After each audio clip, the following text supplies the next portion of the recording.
Hey please don't disturb dum. ഞാനെന്താ അങ്ങനെ പറഞ്ഞെന്നല്ലേ, ഇന്നാണ് നമ്മുടെ ആ സ്റ്റുഡൻസിൻ്റെ മോക്ക് ഇൻ്റർവ്യൂടെ നമ്മുടെ സ്കിൽസിൽ നിന്ന് പഠിച്ചിറങ്ങിയ കുട്ടികൾ നമ്മുടെ തന്നെ പാരൻറ്റ് കമ്പനിയായ ഡിഫൈനിൽ അവർക്ക് നമ്മൾ കൊടുക്കുന്ന മോക്ക് ഇൻ്റർവ്യൂ ആണ് ഇന്ന്. എന്ത് ലേണിങ്സ് ആണ് അവർക്ക് ഒരു ഇൻ്റർവ്യൂവിൽ നിന്ന് കിട്ടിയെന്നുള്ള എക്സ്പീരിയൻസ് അവരോട് നമ്മൾ ചോദിക്കാൻ പോവാണ്.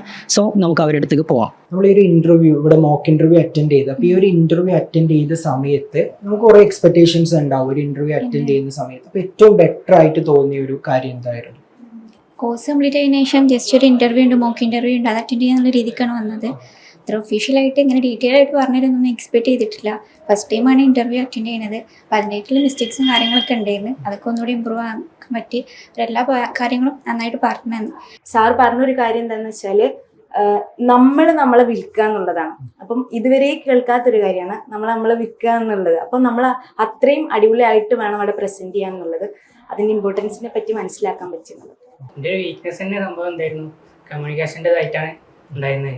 അവിടെ ചെന്നിരുന്നപ്പോൾ തന്നെ ഫേസ് ഡള്ളായിരുന്നു. ഓല് ഇങ്ങോട്ട് എടുത്ത് പറഞ്ഞു തന്നു, എല്ലാ കാര്യങ്ങളും അവരെന്നൊക്കെ എടുത്ത് പറഞ്ഞു തന്നു.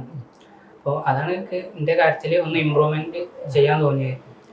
പിന്നെ ബോഡി ലാംഗ്വേജ് ആയിരുന്നാലും നമ്മൾ യൂസ് ചെയ്യുന്ന ഗെസ്റ്റേഴ്സ് ആയിരുന്നാലും നല്ല ഇമ്പോർട്ടൻ്റ് ആണ്. പിന്നെന്ന് പറയുമ്പോൾ നമ്മൾ എപ്പോഴും അപ്ഡേറ്റഡ് ആയിരിക്കണം. ഇൻ്റർവ്യൂക്ക് പോകുമ്പോൾ നമ്മൾ യൂസ് ചെയ്യുന്ന കീവേഡ്സിന് എത്രത്തോളം ഇമ്പോർട്ടൻസ് ഉണ്ടെന്ന് ഈ ഇൻ്റർവ്യൂയിലൂടെ എനിക്ക് മനസ്സിലായി. എനിക്ക് ഇഷ്ടപ്പെട്ട ഒരു ഫീൽഡാണ് ഗ്രാഫിക് ഡിസൈൻ. അപ്പോൾ അതിൻ്റെ ഭാഗമായിട്ട് തന്നെ ഒരു ഇൻ്റർവ്യൂ ഇങ്ങനെ അറ്റൻഡ് ചെയ്യാന്ന് പറഞ്ഞാൽ എനിക്ക് ഒരു അഭിമാനമുള്ളൊരു കാര്യമാണ്. ഞാനിപ്പോൾ ഇവിടെ എത്തിപ്പെട്ട തന്നെ എനിക്കൊരു പ്രൗഡ് മൂമെൻ്റ് ആയിട്ട് തോന്നുന്നുണ്ട്.